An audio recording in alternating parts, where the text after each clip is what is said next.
आजची ठळक बातमी. आजचा वार बुधवार दिनांक 24/7/2024.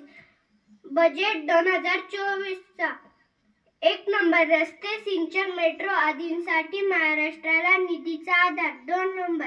विदर्भ मराठवाड्यातील सिंचन प्रकल्पांसाठी 600 कोटी रुपये. 3 नंबर. पुण्यातील मुळा-मुठा नदी संवर्धनासाठी 690 कोटी रुपयांची भरघोस तरतूद. 4 नंबर. महाराष्ट्र सरकारच्या डॉक्टर पंजाबराव देशमुख नैसर्गिक शेती अभियान योजनेसाठी 598 कोटी रुपये. 5 नंबर. महाराष्ट्र कृषी व ग्रामीण परिवर्तन प्रकल्पासाठी 150 कोटी रुपयांची तरतूद. धन्यवाद.